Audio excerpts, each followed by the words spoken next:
host, Jay Pops. Guys, we are live once again. I told you, once I got on the roll of it, I was going to continue to get on the roll. All right. As you can see, I got on all my Texan gear. Yes, I am a huge Texan fan. If you guys know me, then hey, if you guys know me personally, trust me, you know that I'm a Texan fan. And if you've been listening to this podcast long enough, trust me, you know that I'm a Texan fan. And it doesn't change. I just want to put this out here. I heard, man, I cannot remember what's going on, my guy. I cannot remember the guy name that got up there on that podium yesterday during an NFL draft. But I heard you. He was speaking for the Tennessee Titans. I heard you, man. He said, regardless of what the Texans doing, regardless of who they draft and everything like that, this is still Tennessee division and blase, blase. I just want to say this here. Man, y'all ain't much won the division that many times. Ain't much claim that that's your division. The only reason why you have gotten the division now is because all the teams have been down. That's it. That's the only reason why y'all have won the division, bro. Hell, and even when you were that good, you couldn't even much beat Lamar Jackson. Stop. And I ain't discrediting Lamar. No, I'm sorry. You could beat Lamar Jackson. I'm lying about that. But you got up to the AFC title game, and you got beat. So, I mean, hey, man. What you gonna brag about the Super Bowl way from 2003 or whatever year that was? I know the Texans ain't win, but trust me, we coming. We were supposed to be there when we had played Kansas City. We didn't get the job done, and look where that coach is at. All right, that's all I got to say about that. But anywho, we coming. Y'all know we knocking on that door. The AFC title is ours. The only one that can say, hey, that's their division and they've been owning it for years is the Indianapolis Colts. That's it. Second in line is the Houston Texans. All right, Jacksonville, yeah, I seen Antonio, shout out to you. I don't like where you went because now I got to play you. You are the rival. Jalen Jones, shout out to you as well. I don't like where you went neither. We got to play you because you're also the rival. But just know, man, it should be a fun NFL year this year. And I'm anticipating it. Shout out to A-Chain. He's in the AFC as well. Good Lord. Miami is just stacking talent. Goodness gracious. It's man, that's going to be a fast-paced moving team. If Tua stays healthy throughout the whole year, I will tell you this. It will be very hard for the Buffalo Bills to claim that division for, what, the third time in a row, I believe, or something like that. If Miami stays healthy, and if Tua stays healthy. The guy can play football. It's just he get a lot of concussions. All right, so I pray that he don't get him this year. He had him some help. But it's it's about like 2-3, maybe more than that, Texas boys that's going to be on that starting lineup come when the season starts. So shout out to Miami for going out and doing that. All right, so anywho, guys, let's go ahead and get on into it. Let's go ahead and talk about some Texas A&M football. All right. Congrats to all three of the players, like I say, that left. Each and every player that declared for the NFL draft, they've all been drafted. To my knowledge, and from what I've been looking at during the previous years after Kevin Sumlin, of course, in the Jimbo Fisher era, it's been many of players that declare for the draft, but not that many get drafted. This is the first time ever where it's been just a small amount, but that small amount all went drafted. All right, so that's a plus for me, regardless of the rounds that they went in. I know a lot of people want to complain about that. I know it. I get it, guys. I'm frustrated too. I get it. But we have to continue to build off of that. And just know this. Everybody is not going to be Nick Saban and Kirby Smart. All right, but I will throw this little small nugget out there. A lot of people forget that Jimbo Fisher was also on an LSU coaching staff when Nick Saban got his first ring. Okay? A lot of people forget that. Kirby Smart was also on that coaching staff when they got their first ring.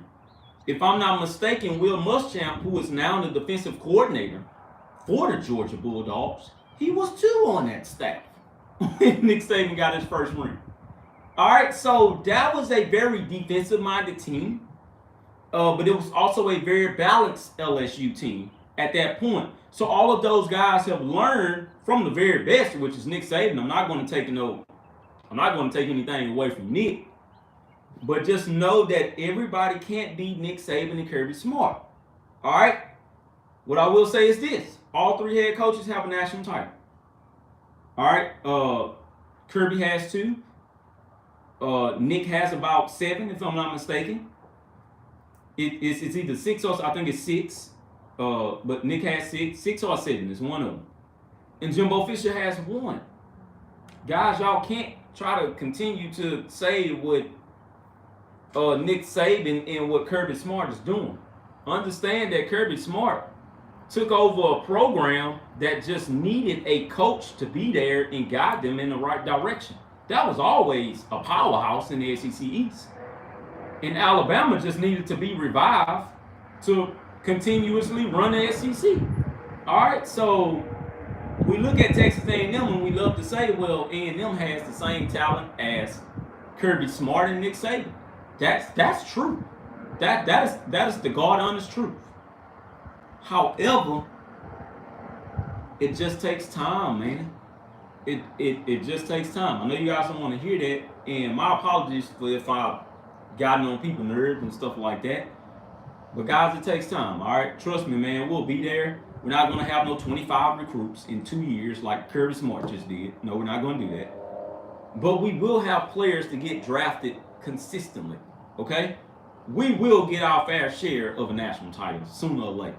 Okay, so anywho, guys, let's keep on going here. So let's talk a little bit about this Texas A&M football. All right, and on the line, I have a special guest by the name of Eric Crenshaw. You guys know him. Y'all have seen his face when we do these podcasts. It's split. Trust me, he will be on air with his face showing the next time we go live both together. But man, we both had been trying to plan this, and now the time is right. So I have him on the line. E, hey, you there? Yes, sir. All right. Hey, I don't know if you. Hold on. Let me make sure. E, hey, you there? Yes, sir. All right. So hey, I don't know if you. Hold on. We got him here. We got E on the line, and hey, man, we're going to get into this. So E. Make sure I got it all the way up here. I hate that I couldn't connect to the Bluetooth. And hey man, we're going to get into this. So E, make sure I got it all the way up here. E, you ready? Yes, sir. All right, man. So first and foremost, I'm just going to put a small nugget out there on what we'll be talking about, and this was something that I did not know. Forgive me for this, but man, usually when it gets to, after the season, I try to wind down as much as possible so I can, just start paying, just start kind of paying everybody attention, man. Because look, if you're a football fan, I'm sorry, you kind of like into the season and stuff like that. But man, I have a very big family, so I gotta pay attention to them 4 kids and the wife, man. So yeah, for sure. So but now, man, I kind of got some time to wind back. I done got out on the back porch. Shout out to everybody that's looking at the show today. Let me just give a real quick shout out. Eric Mears say loving the back porch vibes. Hey, I'm loving it too. I'm out here in Lake Conroe. This is my new location now. This is my new home. This is my new home for about 30 years. So yes, I live by the lake now, people, and it's very beautiful, man. I wouldn't trade this for the world. God has blessed me so much. He has blessed me so much. But yes, the back porch until I figure out what's going to actually be the studio setup. So this is what we'll be paying attention to. We're going to look at some of these 2023 stats, okay? We're gonna look at some of this. Hey man, you right down the road. Hey, you have to really, really, really seriously reach out to me. I have to know your location because when this season starts, I will be at that first game. Me and my family will be in. Yes, we'll be in College Station. We'll be ready for it. But this is what we be paying attention to, man. So I put out a nugget there, and I was talking to old E here, and E on the line, and E gonna speak in just a second, people, because I know y'all want to hear it. So I was telling him, man, tight end Donovan Green. And shout out to Donovan Green if you're listening, and shout out to Dominique Green, which is his dad as well, you guys. He is a big, big A&M fan, and he follows everything, okay? When I tell you he follows everything, he follows it all. So shout out to Dominique and Donovan himself. But this was Donovan Green's stats. And he was in limited games throughout the entire season. He had 22 receptions with 233 yards with a 10.6 average. I don't know about you guys, but coming into this season, I know Donovan will most likely be the starter. Man, that's pretty darn good with a limited sample size of what he put out there for the season. I'm very, very excited for this season here in particular. I'm gonna let E. I'm sorry, I called you D. I'm gonna let E get on into this here, and he's gonna speak a little bit about Donovan Green and what he's actually seen in 2022. So E, without further ado, go ahead and take the mic, man. It's all yours. Oh, man, I hope everybody enjoyed the spring game. I think we look very, very well. I feel like we see a difference in the offense. I feel like it's going to be more of a vertical passing game, which is going to be in favor to the wide receivers that we have on staff or on the team, however you want to say it. But furthermore, to get into what you were speaking on, Donovan Green, man, I just feel like he's a complete tight end. Great blocker. He's got an edge. He's team first, not selfish. But he's gonna be a playmaker, man. I just want to see the kid get completely healthy and see what he really does. And that's true, man. That's true. I'm very excited to see what him and Max Wright would do alongside one another. The guy who I'm really, really anticipating though, and he finally made his appearance, is Jake Johnson. I believe Jake Johnson is sort of like a Baylor Cup, in which we were all anticipating Baylor Cup and stuff like that. The only problem with Baylor Cup is that Baylor Cup was never available to play in the spring game. And then when he did get a chance to get out on the field, I'm not sure what happened there, but the ball was never thrown to him. So I don't know if he had problems getting open or what. But Jake Johnson, to see Jake Johnson, Donovan Green, I don't believe Max Wright was out there. No, I take that back. I believe Max Wright was out there. He was just very limited as well because he was also rehabbing the injury. But to see those guys just really get their chance to get out there on the field together, despite Donovan Green not being out there, it just looks like this tight end room is finally ready. We also got a glimpse of the freshman that came in as well. And for whatever reason, his name is just not popping up on my head, but he also got his chance to get out there, man. Pete O'Neal, man, what's going on, brother? I'm sorry, I seen the gig 'em sign, man. What's going on, Pete? It's been a long time.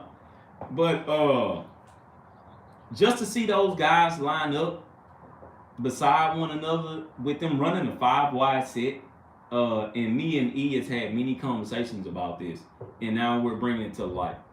To see them run a 5-wide set with 2 tight ends out there, man, I don't know, man. It gets me. It lets me further know that Jimbo is saying that I don't want to run my playbook. Okay? I don't want to run my playbook. Bobby, I want you to show the world who you can be as an offense coordinator. And I believe for the first time in Jimbo Fisher's head coaching career, he's starting to adapt to the situation and he's starting to fall back. Like, you know, he's going to stay closer to the quarterbacks more than anything. But I think for the first time, he has now fallen back, and he's just giving somebody else an opportunity to say, "Look, we're going to run your plays. However, I am still the head coach, but we're going to run your plays, and we're gonna just see if it works. We're going to see if it confuses many defenses." All right. So the tight ends that Jimbo has brought in over the years is sensational. And really, with this tight end room that we have now, this is Jimbo Fisher's best tight end room ever since he's been at Texas A&M. E, how you feel about that, man? Am I right? Am I wrong? Or how do you feel about that? Man, I agree with everything you said.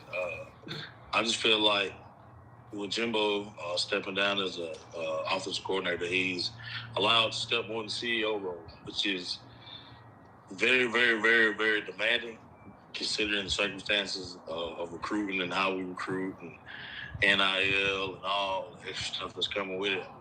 I wish people would understand before they judge a coach and say a coach can't coach, that it's more to coaching now than it's ever been, So for Jimbo to be out here moving around, being able to keep his eye everywhere as a head coach should, I just think it's going to overall improve the team because he's allowed to get out here and see and not have to worry and look over his shoulder because he has Bob Petrino, who is a proven, not only head coach, but is a proven offensive mind. We can go all the way back to Arkansas. Then you leave Arkansas, we can stop at Louisville, where he had Heisman winner Lamar Jackson. If the guy can coach, the guy can coach. I mean, everywhere he's went, he's won. Yeah. I mean, you had conversations about his offense against an Arkansas team that was highly ranked last year. There's no way in the world that Missouri State should have been up 27-0 on an SEC West top 10 team. So I just feel like everything's going to work itself out. I feel like we made the right moves. We made the right calls in the offseason. Yeah. And now we just got to stay healthy and go play ball in the fall. Yeah. And that's true, man. That's true. So, like I say, man, I think everything is just, of course, man, we already know this. Everything is just pretty much up to the offensive play calling. Because offense scores you points, but defense wins you games. Okay? I've seen many shootouts with these offenses, but at the end of the day, somebody has to step up with the defense. Am I correct about that, or am I just talking here? No, you're definitely correct. So, it kind of takes you back to USC and what they're building over there, in which USC is going to be a pretty good offensive team. And the thing that I always say about that is you can have all the offense in the world, but if you don't have a defense that can stop anybody, then you're not going to win many football games. Now, true enough, USC and also Ohio State is starting to feel that as well. They can always counterpunch that and say, well, we won 10 games. Hey, we won 10 or 11 games with just pure offense. But within those 10, 11 games that you won, your defense had to step up one time or another. You know what I mean? So you always want to get better on both sides of the ball. The only thing about A&M is that A&M has to get better on one side of the ball, but then again, we do have to get better on the defensive side of the ball. Our main objective, though, is the offense, because that's what everybody continuously says and continues to put out there, is that Jimbo is an offensive guru. So it's like I agree with that. I honestly do. And now going into the season, we look at a couple of things here, and I'm about to start going through these stats. We look at a couple of things here. It's going to push the dynamic of Jimbo. You're an offensive guru. You've made a solidified offensive coordinator hire that really nobody was expecting. I honestly did not ever see Bobby Petrino being on that list. But you went out and you made that move. Hell, Bobby Petrino was hard at UNLV for less than what 48 to maybe a week or so. You know, until Exactly. Jimbo said, "Hey man, come on out to College Station. Come on out to a bigger college. You've been in the SEC, and see, this is what gets me as well. A lot of people don't want to put into their heads and their minds is that Petrino has been here before. He's been in the SEC. He's played against Nick Saban. You know, he's played against Kirby Smart. He's played against many of those guys. And for him to come back and say, well, hey, I'll just come on down to Texas, you know, in which, you know, College Station in particular, and I'll just run the offense within that program because I know that offense needs fixing. I'm pretty sure Bobby Petrino went in that room and said, Jimbo, look, man, bro, we got all the talent in the world. And we're just speaking offense here. Jimbo, we got all the talent we have all the talent in the world here. Regardless to what your offensive line is doing, the people that's around this entire offensive line, I'm talking about skill position players, including quarterback. There's no reason that you should have went 5-7. I feel confident that Bobby Petrino told him that. There's no reason that you should have went 5-7. Look at the playbook that I'm going to show you, and just like you said, E, I'm glad you continuously bring this up because I always listen to you when you say this. You look at that Arkansas and Missouri State game. In Bobby Petrino's mind, I'm pretty sure he was shocked, as well as his players and the coaching staff. We're up, what? How many points were they up? It was 27-0 at halftime. 27-0 at half, or 27-3 or 10 or something like that. At half.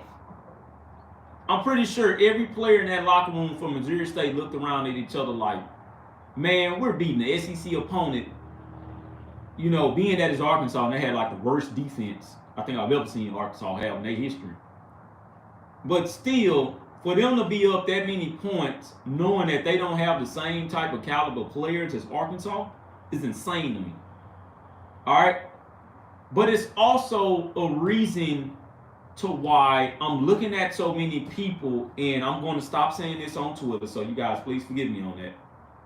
It's a reason to why a lot of people like 247 Sports, in which I follow heavily, are saying that Texas A&M is the more intriguing team that I'm watching, because although they bash Jimbo Fisher as well, they will also say, man, it's just no way in hell that team is going to be a 5-7 team again for the second year in a row. It's no way that team wins 7 games or 8 games next year. Everybody around the country is looking at A&M winning like 9 games. Now, I'm going to be real with you on this too. It's a lot of people around the country that wasn't high on Texas A&M for the 2022 season. And their points were valid.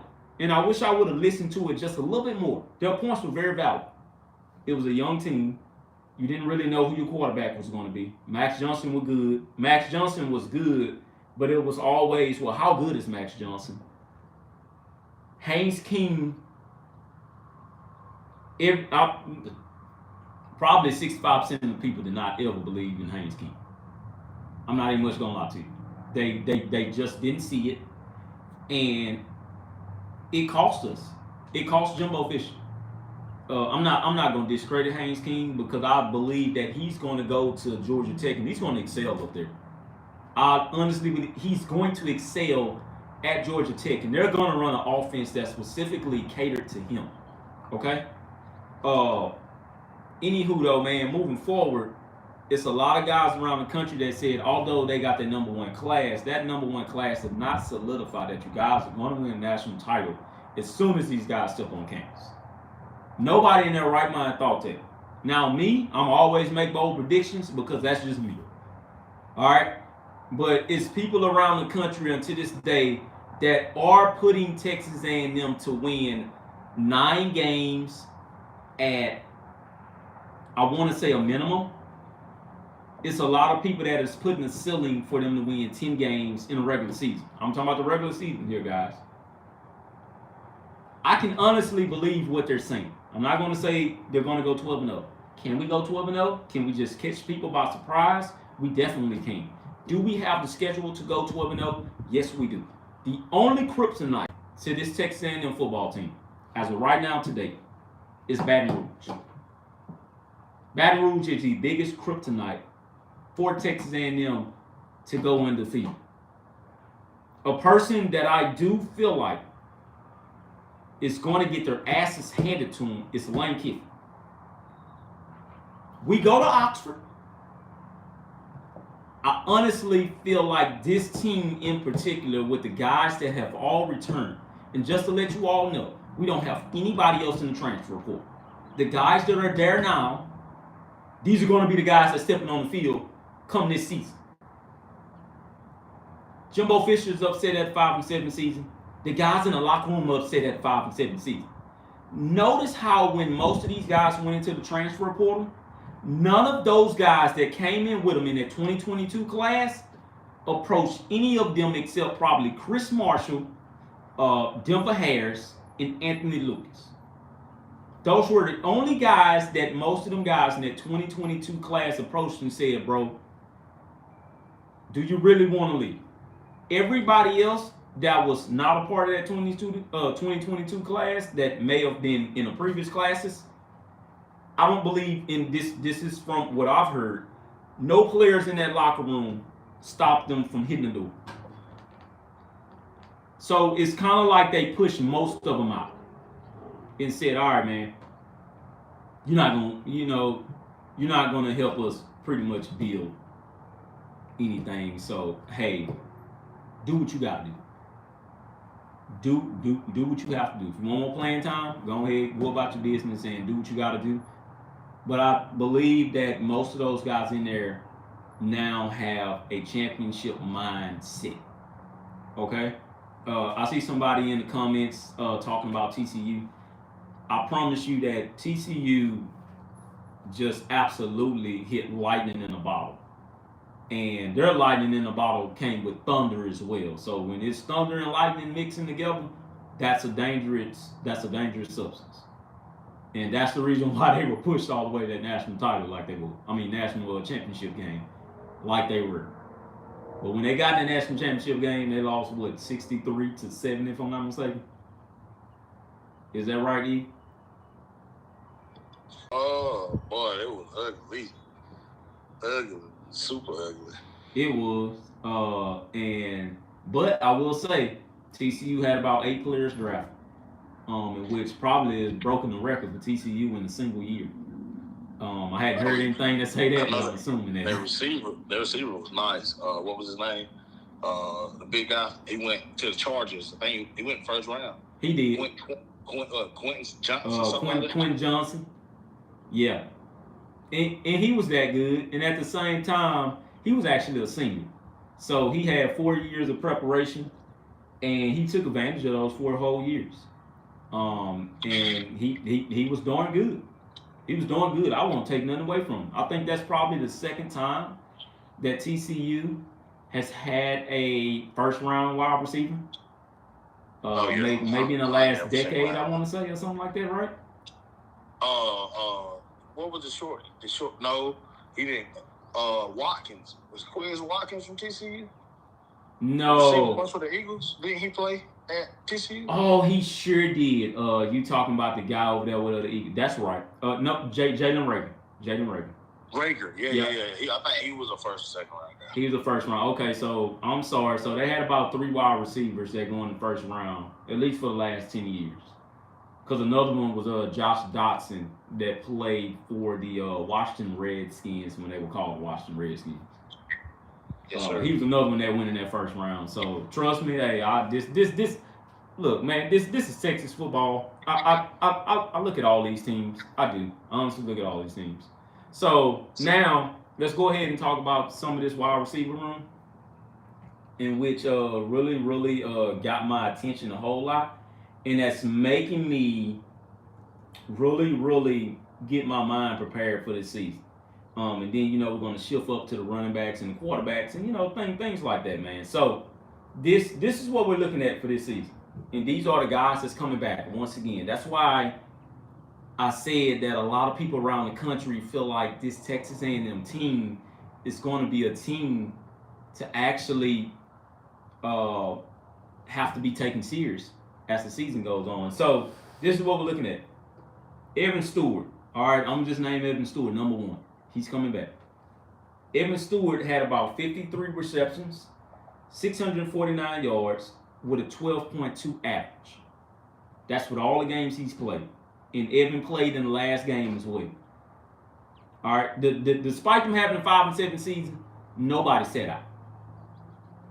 I'm honestly going to, not even A-Chain. A-Chain could have sat out, but he didn't. So 53 receptions, 649 yards, 12.2 average. That's one of your starters coming back. Your number 2 starter that's coming back. Moose Muhammad. This one I'm about to trip you out of, D. I promise you I'm about to get your attention. I'm about to get a lot of other people's attention. Moose Muhammad, throughout the entire year, had 38 receptions, 610 yards with a 16.1 average.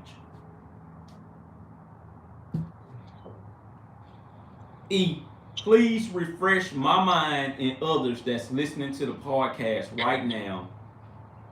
When has these receivers with an S, at least 2, when has 2 wide receivers ever had almost the same amount of yards in 1 year under Jimbo Fisher? I don't think it's been. I don't think we I'm sorry. had them within the Texas A&M era. We had Courtney Davis and Jamon Osborne and Kendrick Rogers. None of those were really the elite threats that Evan and Moose gonna possess. Even the Niners. I just hadn't seen that since Kenny Hill was here. Okay. I'll talk to you about that over and over. I feel like if you put this roster beside that Kenny Hill roster, it matches up perfectly. We got a elusive quarterback that can throw the ball. Mm-hmm. We got a stable of running backs, but to stay on course with the wide receivers, I mean, you can compare that room to this one. You can go Josh Reynolds. You can line him up with Noah Thomas, and then slot guy Christian Kirk. That could be a Nye Smith. Who else? We had it was another kid. It was Speedy Noel. He was a 5-star. That could be Moose, and then it was one more cat we had, the short guy. He was number 84. In a wide receiver, right? Yeah, he played X and slot. I can't Kennedy. remember. Was it Malcolm? I think his name. Oh, you talking about Malcolm Kennedy? And then you stick Evan right there in the slot. Mm-hmm. I mean, dude, we loaded. Yeah. Receiver room is absolutely loaded. We have no excuses. Yeah. And pay attention to what you just told the entire audience here that's listening. You name wide receivers. You name most of the wide receivers that were not under Jimbo Fisher. Yep. And this is the point that I'm making here. We now have 2 dominant. And the only reason why I'm saying dominant is because they both had over 600 yards receiving here. These are the top 2 wide receivers coming back for this team. Both of these guys have experience. Of course they do, right? Especially if they come back. Of course they got experience, right? So both of these guys have experience. What we seen in the spring game from Evan Stewart was nothing short that we hadn't already seen from Evan Stewart. Nothing changed right there. Nothing at all. So, like I say, the point that I'm making is that ever since Jimbo Fisher has been here, he hasn't had 2 wide receivers that has been on the same page. It has always been a one-man show. Am I right or wrong? You spit straight fire, boss. Straight fire. That is the exact point here. These are 2 guys that are on the same page. What does that mean going forward? Let me take you to the Alabama. And everybody remembers the Alabama wide receiver room for 2020, right? If everybody remembers that, they should. that's when The guy that's over there for the Eagles now, Devontae Smith, the Heisman Trophy winner in 2020. I'm talking about, guys. That's when what's my other guy name? John Mechie. Him as well. No, not John Mechie. Not John Mechie. Shout out John Mechie. Shout out to him as well, but I think he's getting over his leukemia. Yeah. Gotta shout him out. But you know what? I am going to add. So that's from John Mechie. And who's the next guy that got drafted in the first round? Jalen Waddle. Jalen Waddle. Those were three. Those were three. Hold on, listen to me, E. Those were three. That's the only three that I need that all left within the same year of the draft. All three of them. Two of those guys were on the same page so far as the yards are concerned. Both of those guys had over 1,000 receiving yards, which is Jalen Waddle and Devontae Smith.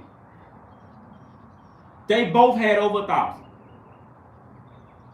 I'm going to be totally honest here. If Jalen Waddle wouldn't have gotten hurt, he probably would have been in that room for the Heisman Trophy as well. Oh, yeah, for sure. You know what I mean? So, this is what I'm talking about here.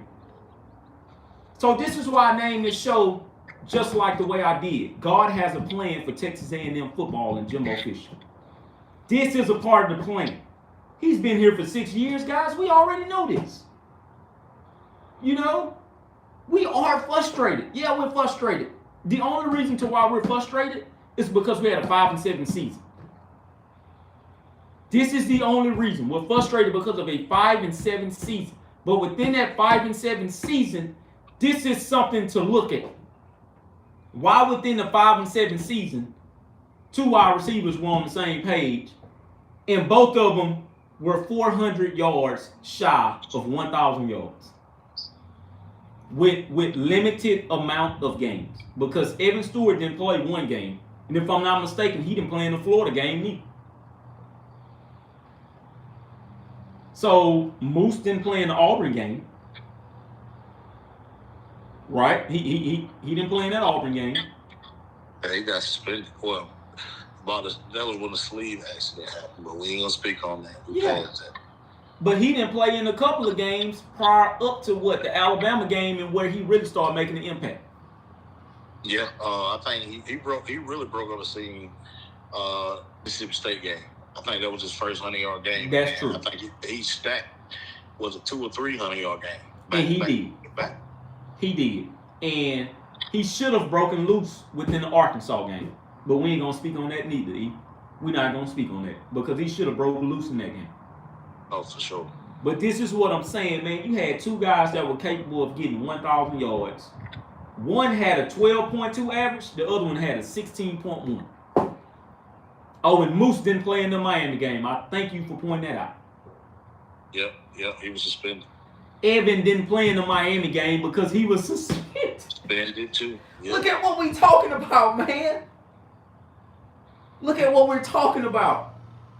And a lot of people don't like for me to get excited because of the simple fact that they ain't gonna, they want you to stay in a negative mind frame because of what the media has told everybody. But at the same time, the media for the 2023 season, they're pushing A&M out on the table and saying, don't overlook Texas A&M and Jimbo Fisher because they went 5-7, man. Guys, don't overlook this team. It's one of those, man, we're warning you now. Because if they sneak up on the scene and they beat everybody in the SEC West, it's a lot of people that's going to look surprised, but it's a lot of people that aren't going to look surprised, and they're going to be like, man, I told y'all not to overlook them. I told y'all that. And it's a lot of people that are just looking at the transfers that left. Or they got a lot of transfers that left. You know, there's a lot of people transfer without the program. You know, oh, man, they ain't going to be crap this year.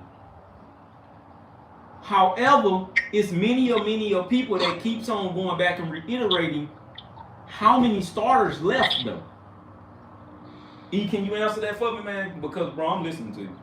I'm listening. Man, I just came to the self-conclusion of, one, A&M is probably one of the most hated college football teams in NCAA.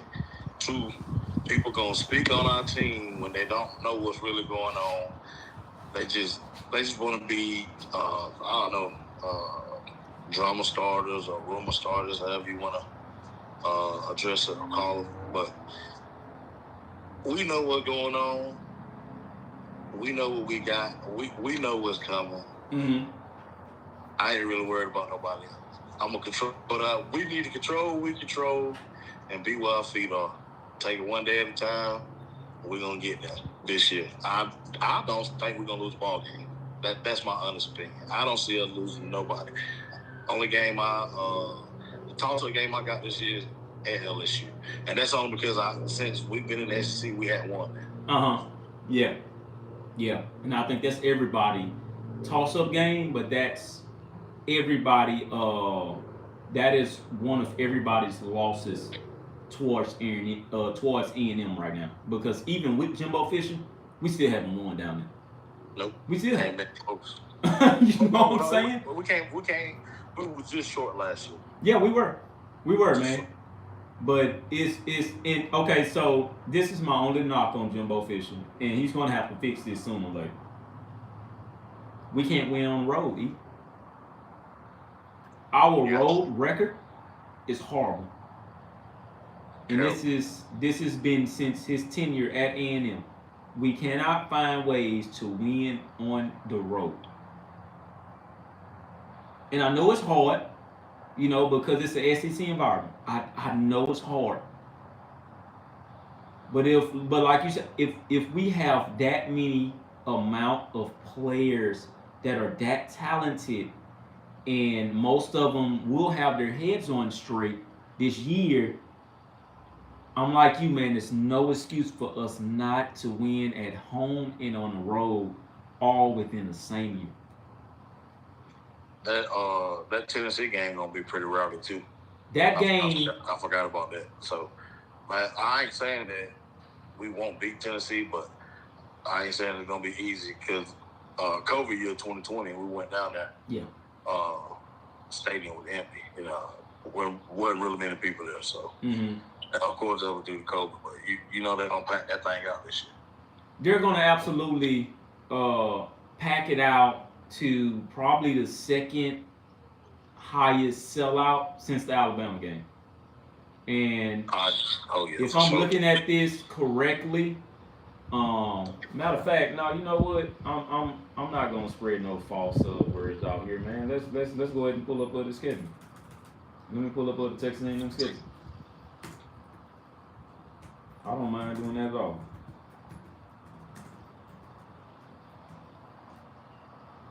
Let's look at the schedule of 2023. We're gonna pull this up. So I'm because I want to see when does this game take place. Of course, right?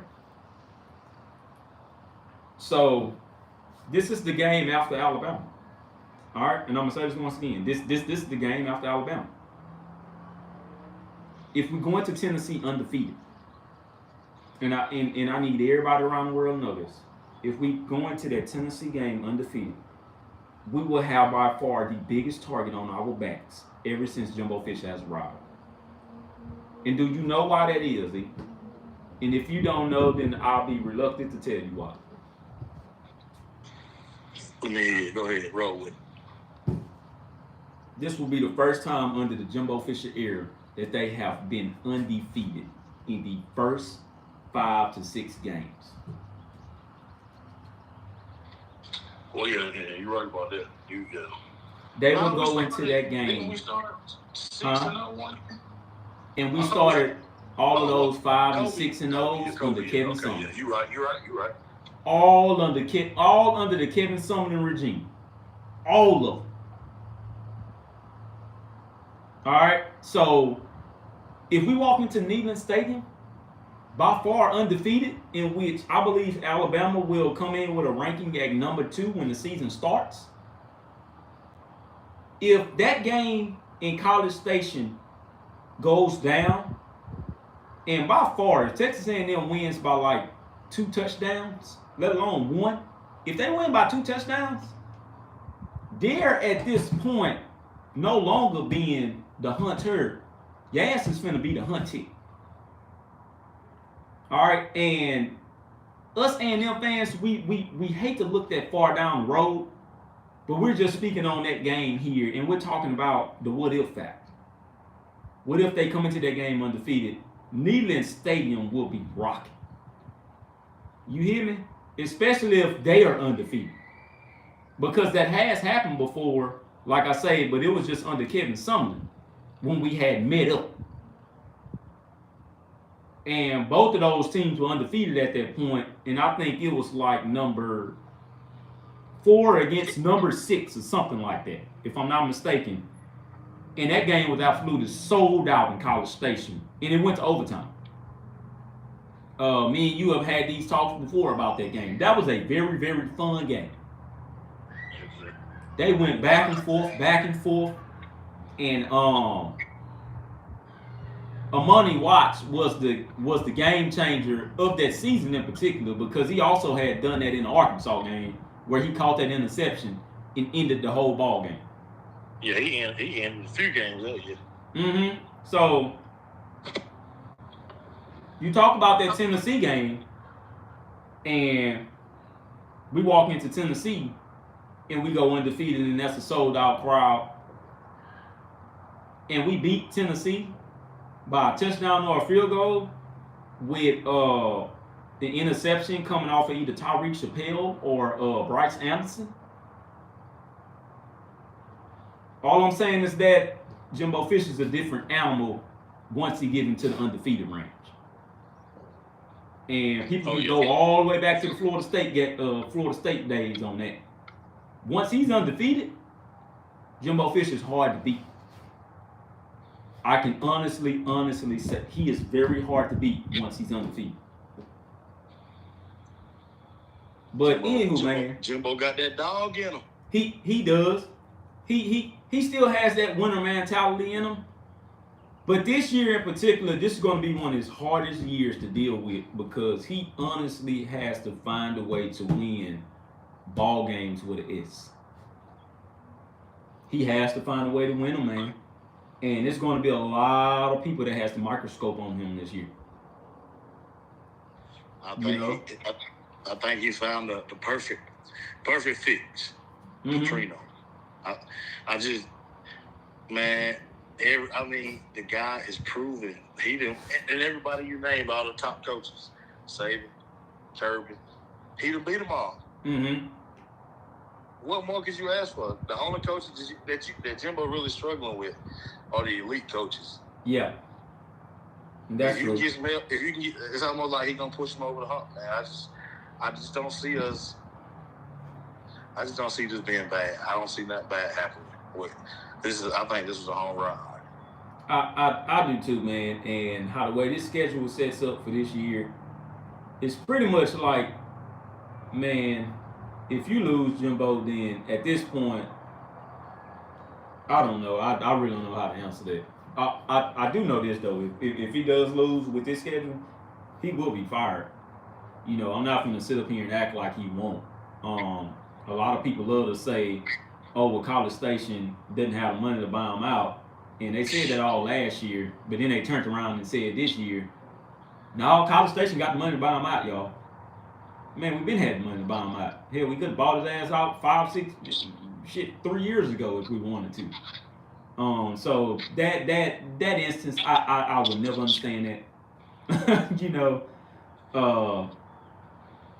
man, come on, guys. And not to sound like arrogant or nothing like that, man, but man, if they really want to buy the dude out, they would have just got it done already. It's no reason to hold on, you know, because you thinking financial issues. It's no financial issues in College Station, okay? It's none at all. Anyways, I'm gonna move on to this Miami game here because somebody had wanted me to talk about it. Let me go back here to the guy in the chat. New King God. Talk about the Miami game. I like Miami by 21. Oh man, look, man. Miami fans starting early. Y'all starting early. Man, y'all told me this same bull crap last year. And I laughed at it when y'all said it last year, and I'm gonna laugh at it this year. Miami would not win that game by no damn 21 points. First and foremost, you better hope you got a quarterback by the time we come down there to Miami. Tyler Van Dyke, I still don't believe in the young dude. Whatever quarterback we do have now, I don't believe in them. I don't believe in them neither. This is what I will say about Miami though. They are getting their stuff together, but Mario Cristobal as the head coach, he has to find that dog in him at some point. And don't get me wrong, hell, A&M barely won that game last year. I know that. They did. They barely won that game. But if I'm going to sit up here and say that, then I'm going to actually and honestly say, the wide receivers that they had on that field for A&M in that game were completely trash. They were completely trash. I don't even remember who was out there. I don't neither. I think Noah Thomas was out there, but Noah Thomas, what was that like? This is like third game of the season, man. Come on now. Noah Thomas is a whole freshman. He scored that he game. still had to learn. Devin Price was out there. I remember him. No, that ain't gonna cut it. He gone. Moose Muhammad was not out there in that game. He wasn't. Who else was out there in that game? Evan Stewart, he was not there. I would tell you this: if we did have Evan Stewart, that damn game probably would have won by 14 points. Shit, won by 31 points. Yeah, probably so. But we didn't have those guys. The tight ends were very shaky in that game. I don't understand what was happening there. Even with the horrible offensive line play that we had in that game, A-Chain was still able to run for like 100-some yards. This time around,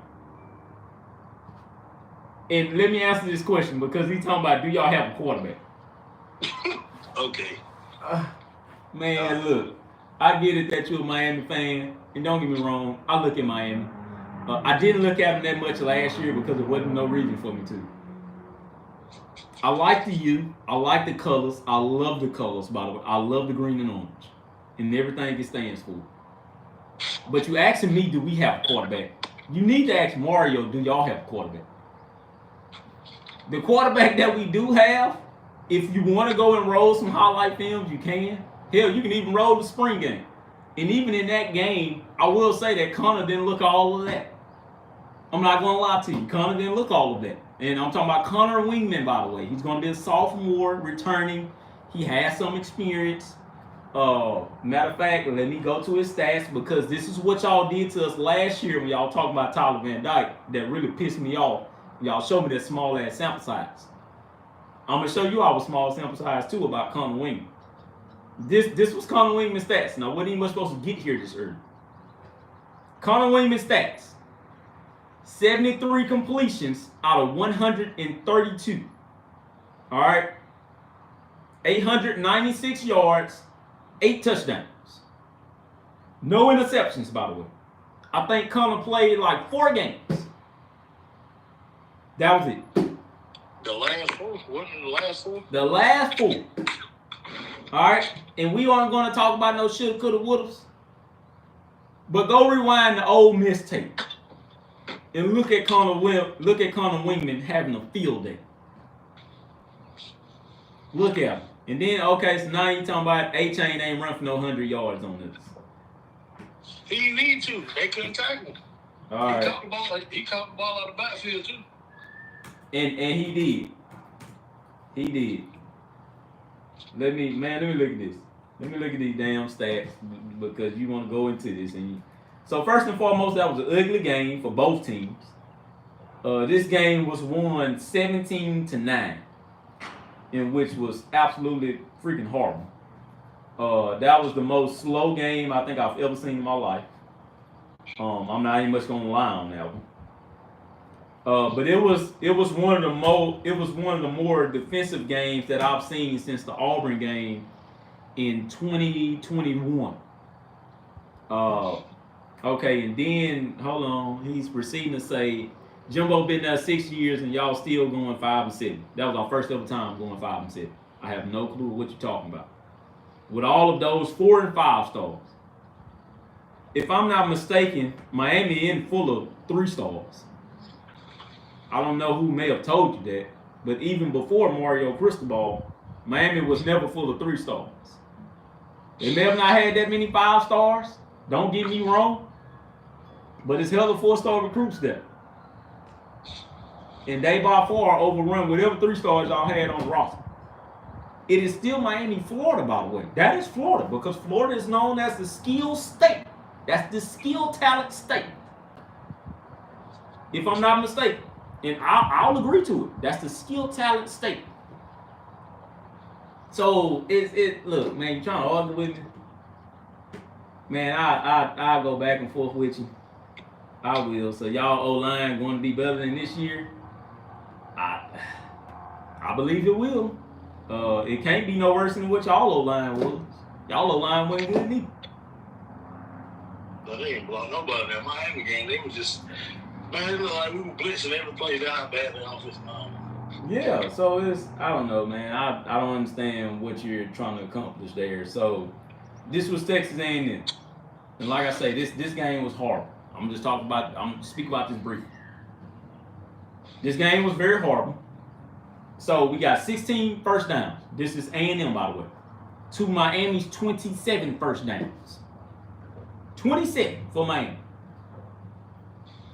4 of 12, third down. Miami 5 of 14. They was bad too. 217 passing yards for Miami. All right, 217 passing yards. 140 for Texas A&M.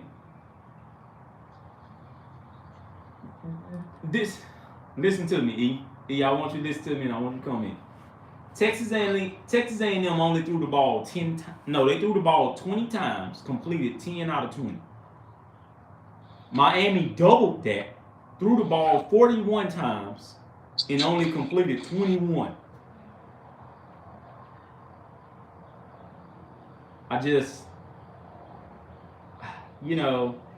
Miami, look, check this. Miami even had 175 rushing yards to Texas A&M's 124. 124. So let's go in here. Let's actually look at the stats. We're looking at the team stats. I really want to see the recap here. They don't want to show the player stats. I wish they would have shown the player stats. Looks like they're only giving me... No, I'm lying. Okay. A-Chain, 18 carries, 88 yards. I think Parrish had just about the same amount, 16 carries, 85 yards. Okay, so please forgive me. He didn't have that much. Anaya Smith was the only wide receiver that was capable of winning that game if it was on him. That was it. And Anaya Smith had like 4 receptions for 74 yards. You do know that Evan Stewart going to play in this game. Hold on, wait a minute, listen to me. So Miami is the better team, exactly. Brother, you didn't win the game. And okay, so Cole S. We coming back for revenge on everybody's head in 2023. I think he talking about it in text. I don't know. You admitted it. Miami was the better team. Yeah, y'all was the better team in that game. Yes. You still didn't win the game, man. You didn't win. And then you only scored 6 points. 6. 12 or 17. That wasn't no better. But you only scored 6 points, man. I will tell you this. Miami needs a quarterback that can prove me wrong. And Miami also needs a defense as a whole that can prove the whole damn country wrong. Because y'all couldn't tackle. Hell, the Texas A&M couldn't tackle this season either, apparently.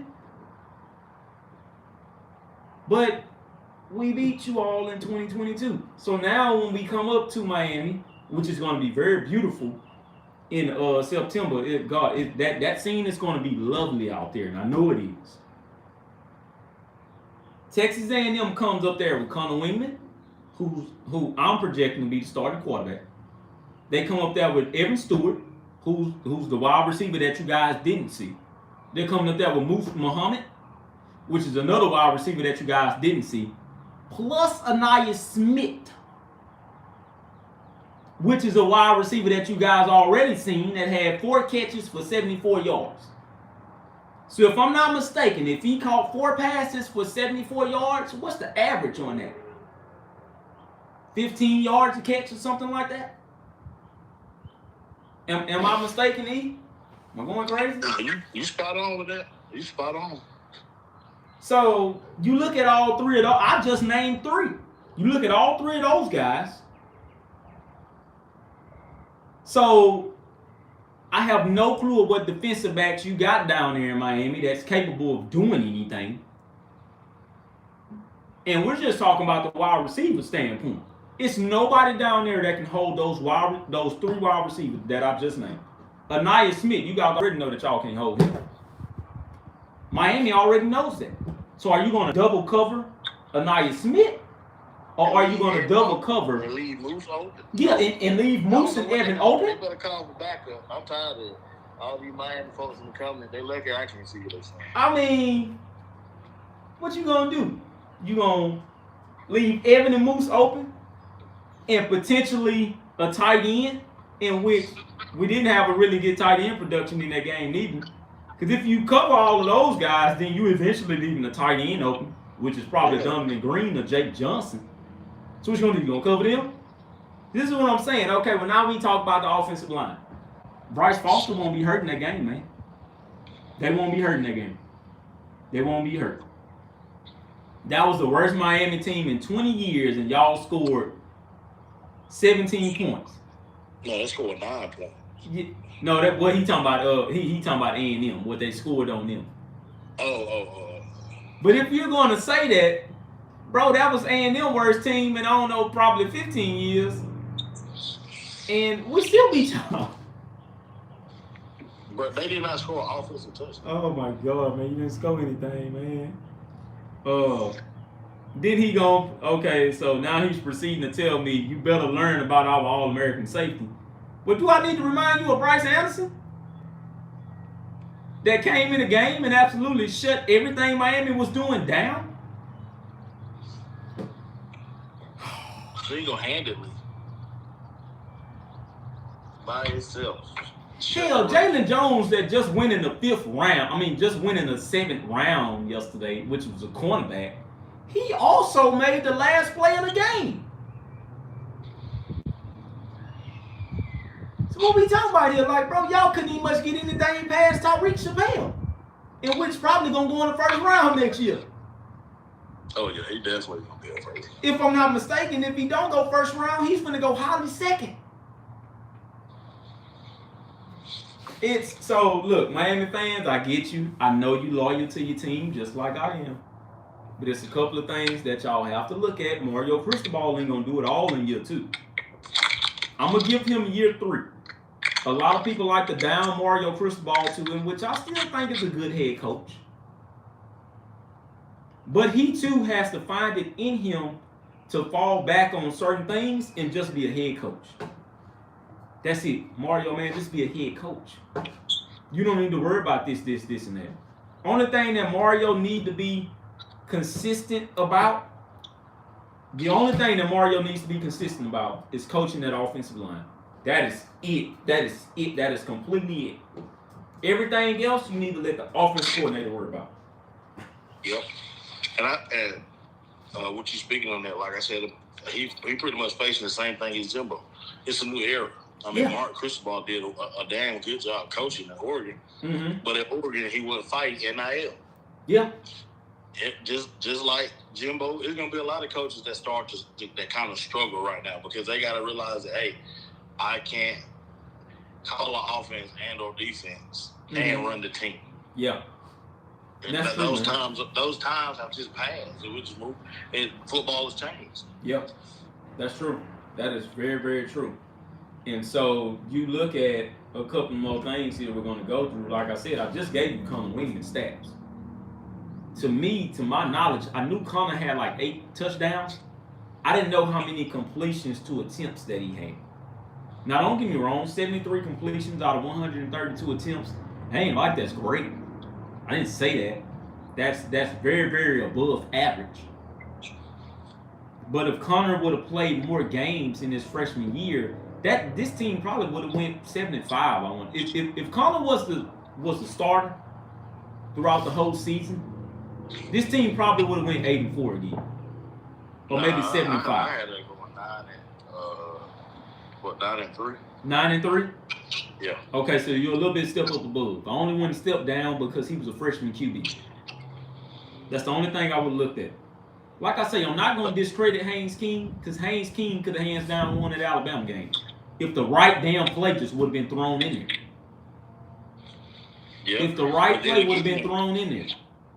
And that was one of my pivotal points. I think if you got Connor Wayman in that situation, we win that game. Yeah. I just because it's got to be in you. I mean, you look at how he played LSU. It was he laid it all on the table. Mm-hmm. That's true. At all costs. And I feel like Haynes, because of what he had endured or been through already, struggling, fighting for a starting position, I feel like he didn't want the pressure on him. I feel like Haynes could have took. A lot of people ain't saying nothing about it. All they said, "Oh, that was a terrible throw." Haynes could have took off and ran in the end zone. He could have. He had the left corner was wide open. He looked that way before he threw. Or he could have just threw it away. Yeah, threw it away. Live for another down because that was not fourth down territory. I'm sorry. That was not fourth down territory. Well, yes, it was. Was it fourth down? No. It was only 2 seconds on the clock. It was only 2 seconds. And, yeah, like you say, he could have ran it on in. I believe if Connor was put in that situation, he took off. I think he would have took off. Or he would have made an adjustment at the line that would have put us in a better place. Yeah. I felt like that's why I feel like Haynes he started to fall off after he lost those couple of games. Yeah. He stopped making the checks at the line. He was going with the coach's call. Yeah. And I think his confidence just got rattled after that game because he was like, man, this was the biggest game. And that was by far the biggest game. I believe Evan Stewart made him look better than he was in that game. I believe Musa Muhammad made him look better than he was in that game. I have no clue of how Chris Marshall continued to get open on them few plays he ran. That play from Chris Marshall, those couple of plays, that just blows my mind. I have no clue what damn play calling that was, but he was just continuously open. And from looking at these stats, Chris Marshall only had 11 receptions, 108 yards, 9.8 yards of average. You can't tell me if Chris Marshall was to come back on this team, that wouldn't be a 4-man monster. So far as the wide receivers are concerned. Now, Jimbo had that what people failed to realize. Jimbo had a plan.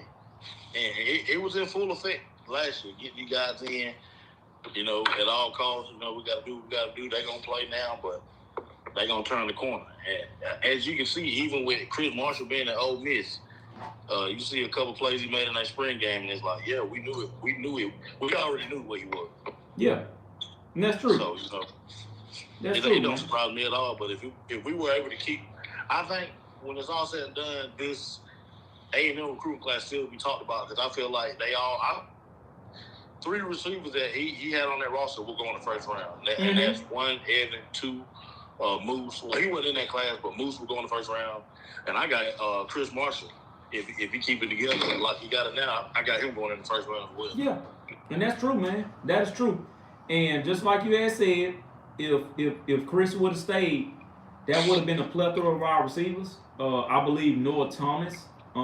If Noah just has that Bane year in which Noah is the only one that's not going to leave in 2025. I believe Noah will leave in 2026.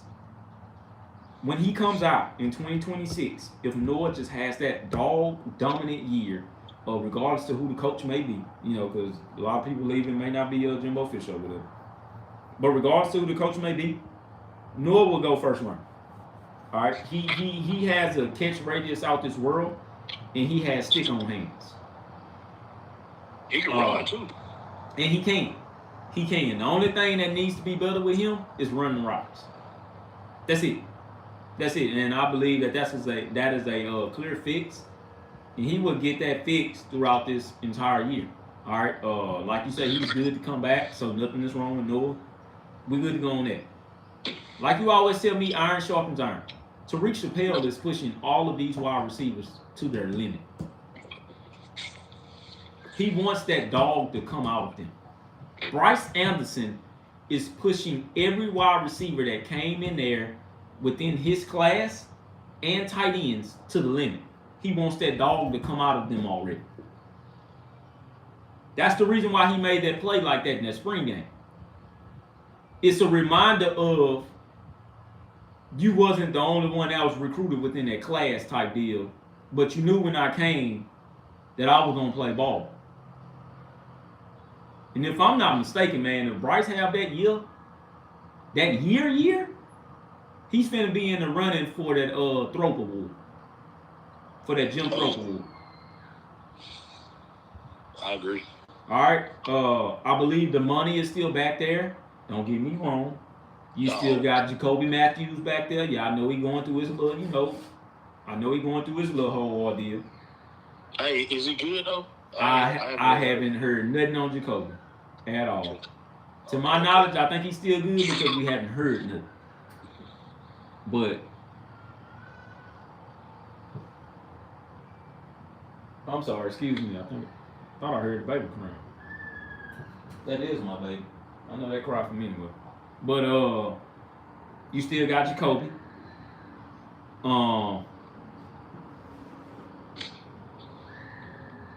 And who else, man? You still got a couple of more people out there.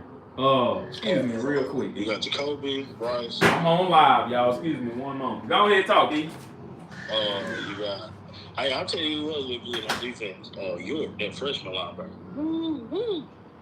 That boy was all over the field in the spring game.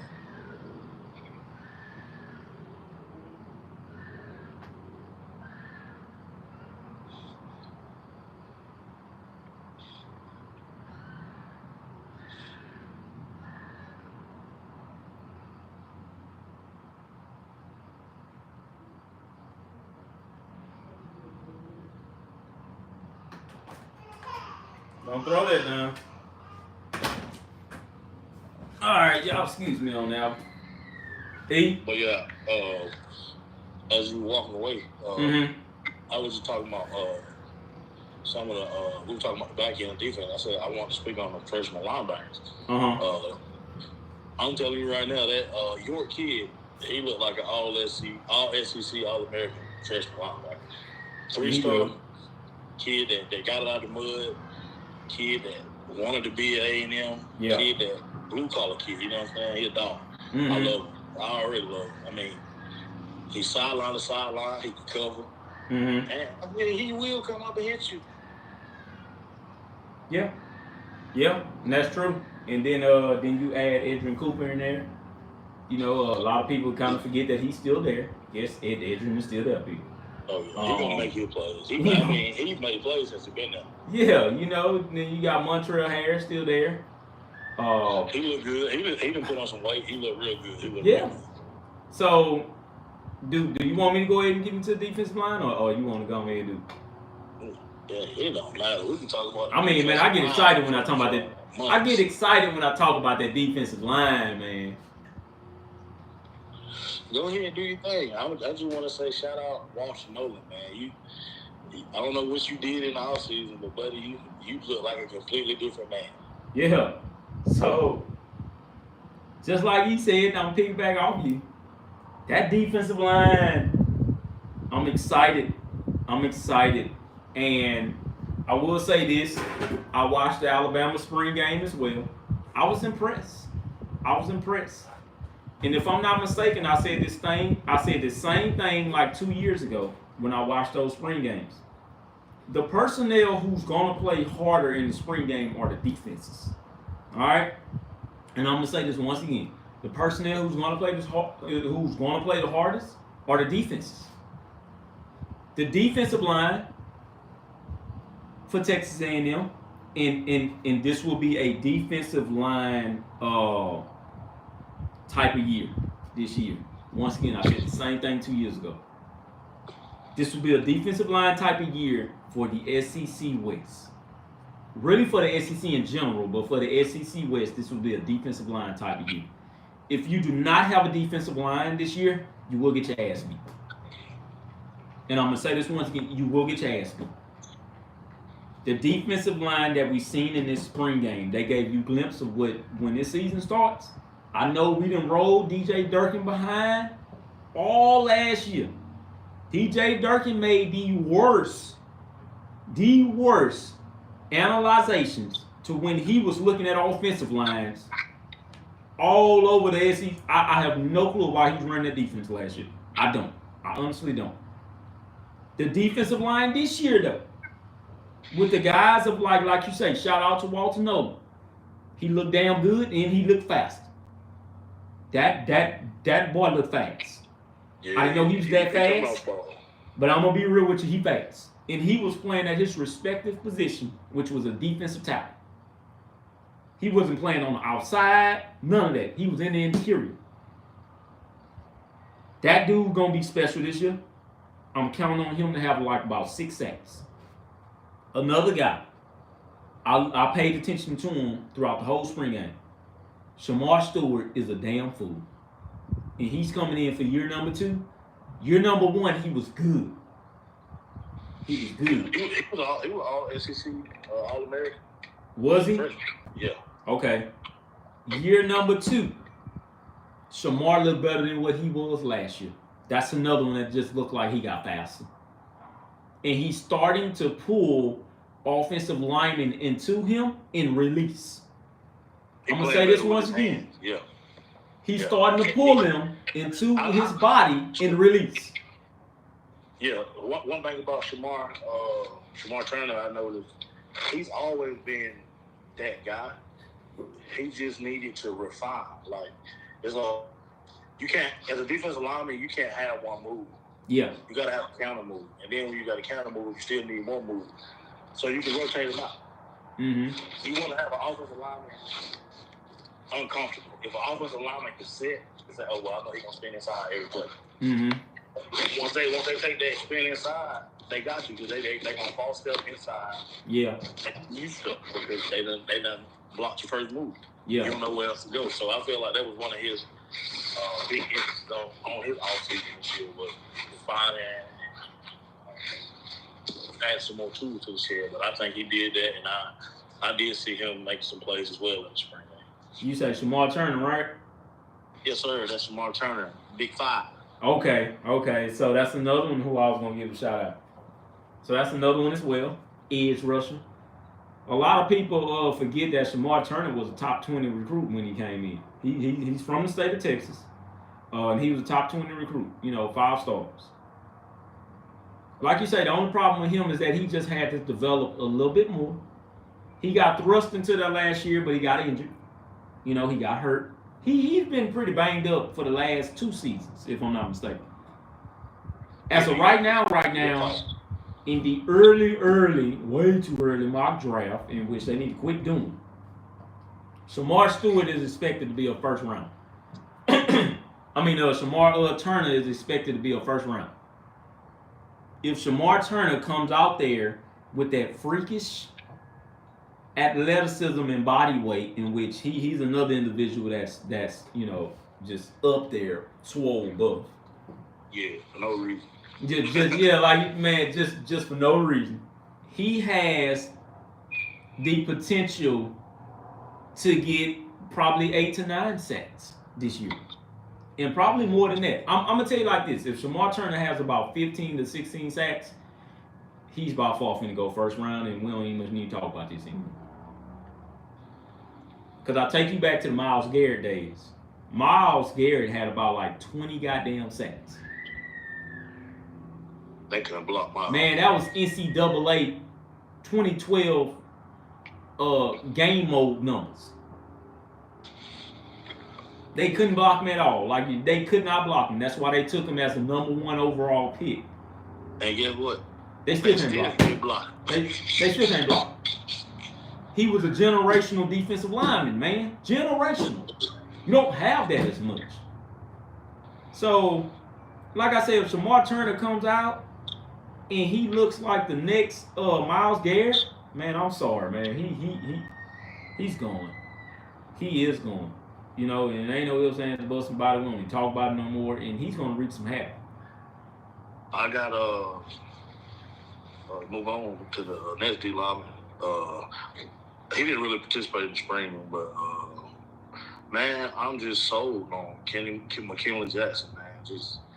I think he might not go in the first round, but I got him as an early day 2 pick right now.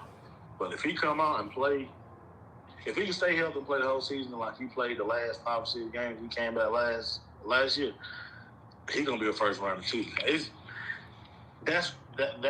just I don't know, man. This defense is it could be so good. We just gotta stay healthy.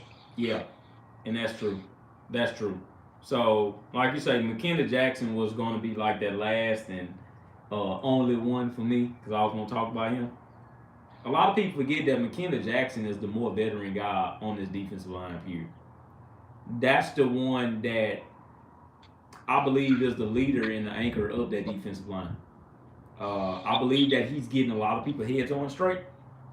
And he's told a lot of people, hey, man, last year was a fluke. You know, it was a fluke of the season. We weren't good. And I think he's challenging everybody in the defensive line room.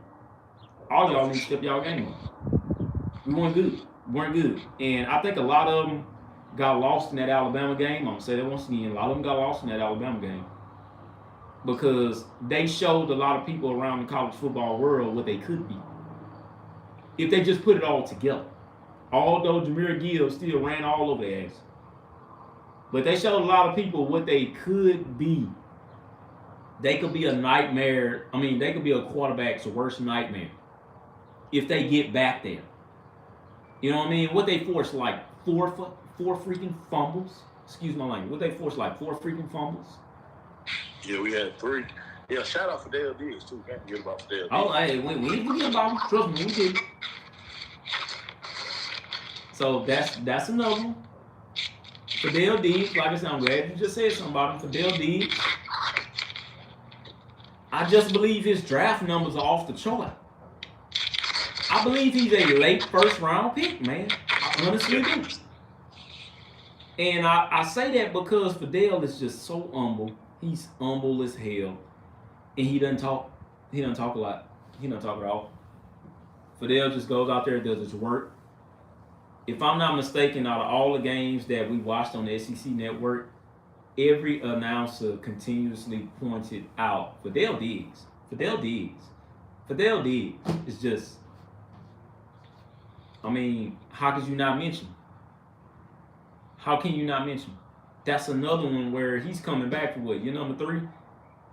Yep, just be a junior year. He's gone after this year. I can honestly say that he will not stick around for 2024. That's it for Fidel, bro. He's gone.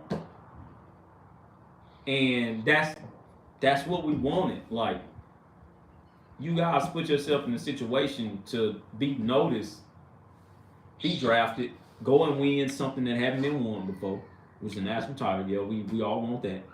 But go win the conference first, because that's where it starts. And then you tell the next team after you, win the conference, get a national title.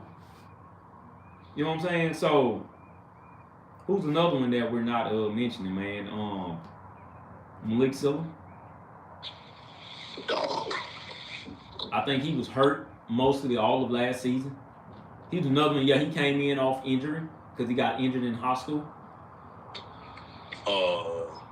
Brian Lodenley looked good too.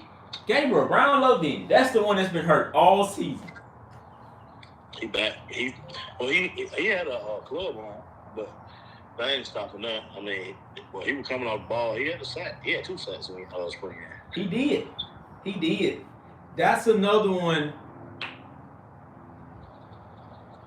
So if I'm hearing y'all correctly, everyone on Texas is going to be first round pick. No, we didn't say that. We didn't say everyone. We said most of the guys on the defensive line when they come out. So this is the Miami guy once again. So I'm gonna name you the guys that's gonna go first round because there's nobody from that damn Miami defensive line finna go first round. I'm going to name the guys that has a potential first round grade of when they come out, and I'm gonna move all the way up to 2025.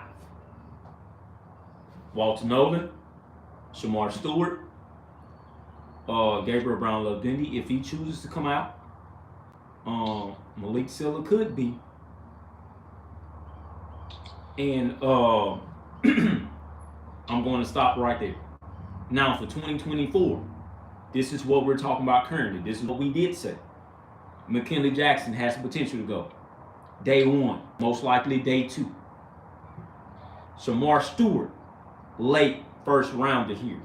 Fidel Diggs, probably mid to late first rounder here. If he plays insane, he will go early first round. All right? And we're going to stop at that. We didn't name nobody else. These are separate years. Separate years. All right? He just wants some attention, man. Dale Diggs, we said him as well. You know? So, a lot of these guys does have first round capabilities. If I'm not mistaken, that defensive line that came out with Michael Clements and all of them, some of those guys we felt maybe should have been first round, but we knew by the time of the end of the season they were probably going to go, round 2 through, most likely round 2 through 7. And that's what happened. They all end up going like round 2 through 7. But they all got drafted, and they all got drafted. And all the defensive linemen that were drafted are still on roster. Yeah, still on roster. I think a lot of people got misconstrued of, everybody think they can do what Georgia did. No, we didn't say that. The class that's going to come out in 2025 does have the potential to do what Georgia did, which is they had 6 defensive linemen drafted. If I'm not mistaken, was it 6 defensive linemen? 6 or 7. 6 or 7, something like that. Does Texas A&M have that? Yeah, they do. That 2022 defensive line class that came in, only one transferred out, which was Anthony Davis. That's it. That is completely it. A lot of people thought that Malik Silla was going to transfer. Malik Silla said, no, I'm here. I ain't going no damn well. Man, people try to. That's something like people put anything out. Like, so and so leaving, so and so this. Who telling you all this? Nobody. Because if the player ain't said it and the coaches ain't addressed it, why even say it? Because it ain't gonna stick. And then you look stupid. Yeah. Just stop. It's just, it doesn't make any sense, man. So, like you say, man, we talked about the defensive line. We talked about the cornerback room. One thing that we didn't mention, 2 things that we didn't mention was the offensive line room and the running back room. And we're going to get up out of here after these 2. Because we've been on here for at least about an hour and a half now. The ones that we're going to mention here that we did not mention is the running back room. A lot of people around the country are looking at the running back room. Okay, so what do they have in running backs? Amari Daniels, 36 attempts, 200 yards, 5.6 average, which is crazy to me. Le'Veon Moss, 27 attempts, 114 yards, 4.2 average. That's pretty decent in anybody's running back. 3 runs, first down. That's all you know what I mean? That's it. Those primarily are going to be 2 starters. Ruben is not going to start. I believe Ruben already knew that as well. If he does, it'll shock the shit out of me. But does he have the potential to start? Yes. I just don't think Ruben will start this early. Maybe later on in the season, somebody get hurt, something like that. It's all right, Ruben, come on. Who's the starter going forward? It's Amari Daniels. I'm running with Amari. I think he sat behind A-Chain long enough, and he sat behind Isaiah Spiller long enough to where he knows, all right, cool, we're going to run it like this. Or did he sit behind Isaiah? No, he sat behind A-Chain. A-Chain. It was Isaiah and A-Chain his freshman year, then A-Chain his sophomore year. Okay. This will be a junior. That's why I say I think, yeah, he is a junior. So Amari will start. I think Amari will have over 1,000 yards. I honestly do believe that. I believe Le'Veon will have almost close to 1,000 yards, and I believe Ruben will have at least. Man, it depends on what Ruben does, man, because Ruben gonna try to shoot for like 500 if he can his freshman year. Man, I got Ruben. Owens. I got Ruben Owens running for 1,000. I got Amari running for 900, and I got Le'Veon Moss running for 900. So I think we're gonna have between them two back 1,800, and then another 1,000 with Ruben. Ooh, man, that's a lot of offense. The only reason I'm saying that is because of the scheme. Yeah. I mean, when Jimbo was calling the play, when the running backs ran the ball, it wasn't really a lot of space. You know, it was one cut upfield, get to the perimeter, get upfield. Yeah. If you notice in the spring game, when these running backs getting the ball, they got 4-5 yards in front of them. Yeah. So you look at the running backs we got, they all elusive. They all can make moves. They all got good vision. That's only going to open the door for plays and to even more zero in on what I'm saying. If you go back to that one play, LSU, it was a backside. We was in the pistol. Backside, what you call it? A backside outside zone. Remember when Archain took a false step to the left and ran up the right sideline, and when he came around the corner, it looked like he was running into an open valley. And he ran to the sideline, but he got caught. He made a cut, almost scored. It was in the second half. Yeah. That's the potential of that every other play. That's the run scheme that Bobby Petrino has. Yeah. And you.